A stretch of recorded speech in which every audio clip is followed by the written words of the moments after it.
We're going to be joined now by the night sky guy, Andrew Fazekas. I'm Anne-Marie Sweeney. Andrew, Friday night from the Rockies east, we got a lot of cloud cover, but Saturday night, Alberta and Saskatchewan will clear. BC's going to be clear. There'll be some clear skies for southern Ontario and southern Quebec, so we will do some stargazing. But one thing we won't see is the details of a really big story related to NASA that unfolded today. What's up? Yeah, well, this was making all the buzz on the internet and Newswire, and we're talking about the NASA probe that had made its death dive into the moon this morning at 7:31. A 2.2-ton empty rocket booster shot from a satellite that it was carrying hit a crater called Cabeus. It's about 100 kilometers wide near the moon's south pole. And 4 minutes later, the probe itself, the scientific probe itself, went and hit the same crater. Now, we were expecting to see a huge plume of debris, of all this debris coming up out of the crater. Unfortunately, we didn't see all this. You can see it in the animation that we're showing here. This is what we thought would happen, but it wasn't as spectacular as we thought, because amateur astronomers were hoping to be able to see this through their backyard telescopes on the west coast in British Columbia and Alberta, but unfortunately nobody saw anything.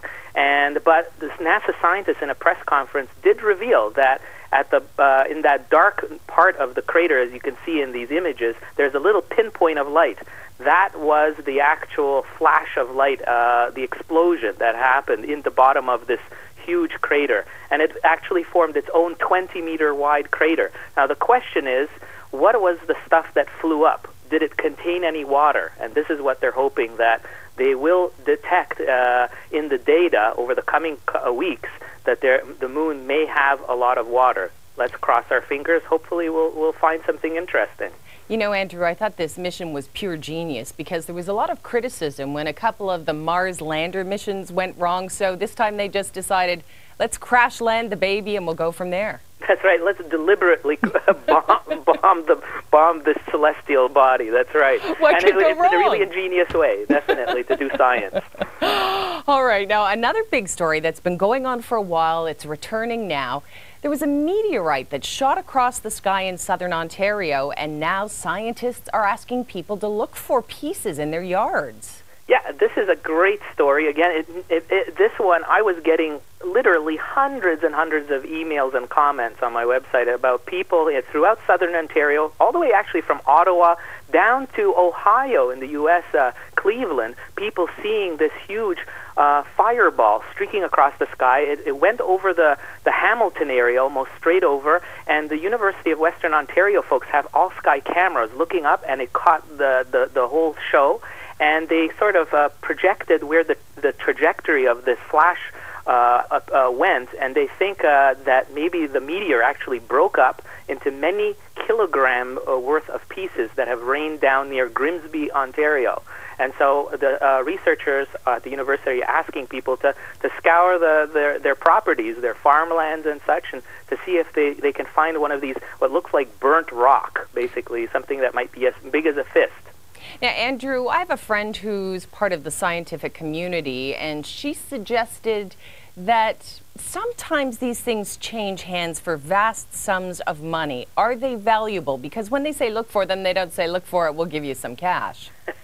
They can be of value, and according to Canadian law, it's whoever finds it on their property, they own it. And they can be available, but really the big value is scientifically. This is because this is a time capsule of what the ancient solar system was like. It's sort of just frozen in time, and so it's extremely precious for scientists because there's not many of them. There are only a handful of events like this happen in Canada over many years. So I have all the contact information on my website that people can talk to the folks at the University of Western Ontario. All right, and I'm going to suggest hang on, try to do a deal, and maybe you could make a generous deal, get your name on a plaque, get a tax break, and just give the rock for the sake of science. Andrew, thank you for joining us. I wish everyone clear skies. And what's your website again? Well, people can find me at thenightskyguy.com. All right, have a wonderful Thanksgiving. You too. Now, for our viewers, if you want to go out and take a look at the skies, check out Andrew's website. There's also a great celestial show this weekend, and stay tuned for your local forecast to see if skies will be clear for you.